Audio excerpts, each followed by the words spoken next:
sebuah dongeng yang berjudul Bawang Merah dan Bawang Putih. Pengarang Tria Ayuka. Cerita ini berasal dari Riau. Teman-teman mau mendengarkan tidak? Kalau mau, duduk dengan rapi ya. Alkisah, hiduplah sebuah keluarga yang hidup bahagia. Mereka memiliki seorang putri cantik bernama Bawang Putih.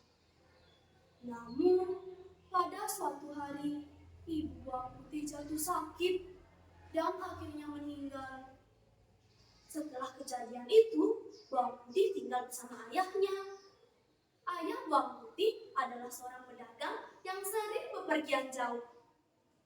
Karena tak tega meninggalkan Bawang Putih sendirian di rumah, akhirnya ayah Bawang Putih memutuskan untuk menikah lagi dengan seorang janda. Janda tersebut memiliki satu anak yang diberi nama Bawang Merah. Nah, mulai sekarang kau akan memiliki ibu dan kakak tiri untukmu. Namanya Bawang Merah.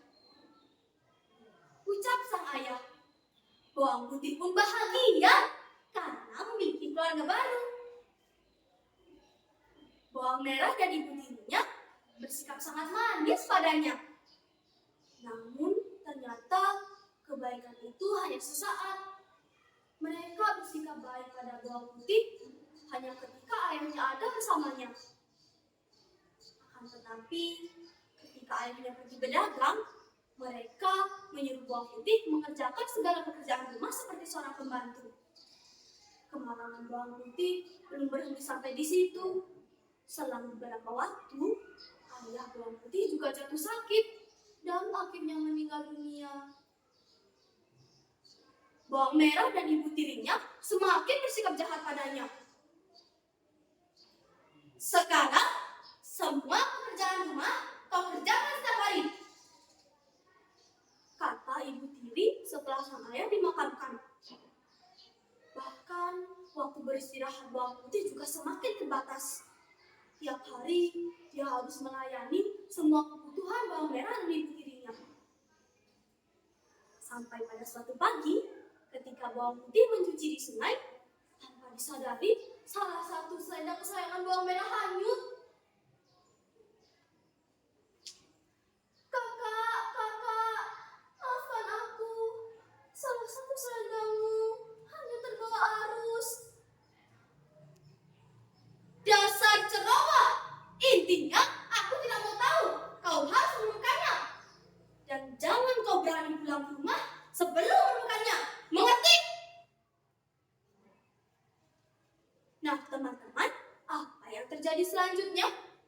Yang terjadi selanjutnya adalah Bawang Putih kembali menyusuri sungai untuk mencari selendang kesayangan kakaknya. Hingga larut malam, Bawang Putih tak kunjung menemukannya.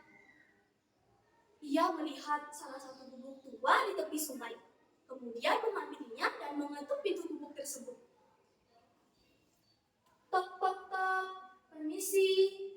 Tok, tok, tok. Pintu terbuka. Krek. Siapa kau, nak? Namaku Bawang Putih, Nek. Apa yang kau cari kemari, nak?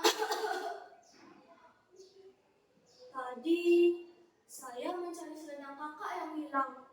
Namun sekarang sudah sangat malam. Jadi, bolehkah saya menginap di sini?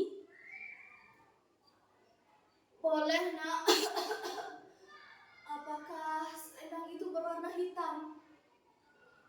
Iya, Nek. Selendang itu berwarna hitam.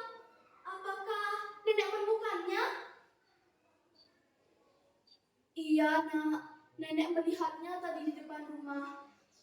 Tapi sayangnya, Nenek sudah sangat menyukainya. Kau boleh mengambilnya, asal kau mau menemaniku selama seminggu. Bagaimana, nak? Nah, teman-teman, Bawang Putih berpikir sejenak. Karena kasihan melihat nenek itu sendirian, Bawang Putih merasa iba. Dan ia mengiyakan permintaan nenek tersebut. Waktu seminggu pun berlalu. Dan kini saatnya bawang putih untuk pulang. Rupanya selama tinggal bersama nenek, bawang putih sangat rajin mengerjakan rumah sang nenek, seperti mencuci baju, mengepel, dan lain-lain. Lalu nenek itu memberikan selendang yang dulu dia temukan dan memberi hadiah pada bawang putih. Dia disuruh memilih di antara dua buah labu untuk dibawanya pulang. Awalnya bawang putih ingin menolak, namun karena ingin menghargai sebuah pemberian, bawang putih akhirnya mengambil labu yang lebih kecil dengan alasan aku tak kuat membawanya. Sang nenek hanya tersenyum mendengar alasan itu.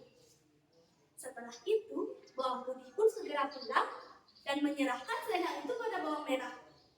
Selanjutnya, dia segera pergi ke dapur untuk membelah labu dan memasaknya. Namun, betapa terkejutnya dia ketika labu itu dibelah.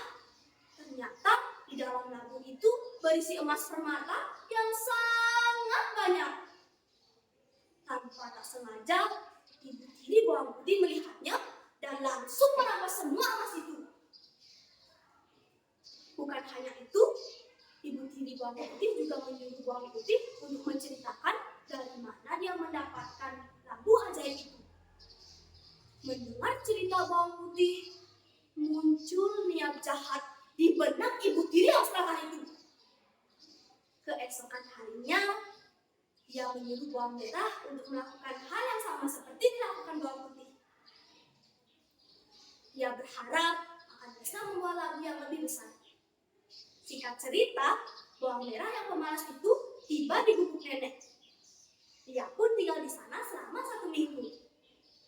Namun, karena sifatnya yang pemalas itu, dia hanya bermalas-malasan saja dan tidak mau membantu pekerjaan rumah si nenek. Ketika sudah waktunya pulang, bawang merah disuruh memilih labu sebagai hadiah. Tanpa pikir panjang, dia langsung mengambil labu yang lebih besar dan segera berlari pulang tanpa mengucapkan terima kasih. Setelah tiba di rumah, ibunya sangat bahagia melihat anaknya membawa labu yang sangat besar. Dia berpikir pasti emas di dalamnya cukup banyak. Namun karena tak ingin diketahui oleh bawang putih dan takut bawang putih meminta bagian, mereka menyuruh bawang putih mencuci ke sungai. Setelah itu, mereka masuk ke dalam dan mengunci pintunya. Dengan tak sabar, mereka segera membelah labu itu. Namun, di luar dugaan, ternyata di dalam labu itu bukan emas isinya, melainkan labu itu berisi ular, kalajengking, kelabang, dan hewan berbagai yang berbisa. Hewan-hewan itu lalu keluar dan menggigit bawang merah dan ibunya yang serakah itu. Bawang merah dan ibunya akhirnya menyadari apa yang selama dia lakukan ternyata salah. Dan mereka pun meminta bawang putih untuk memaafkan mereka. Sekian cerita yang saya bawakan. Terima kasih.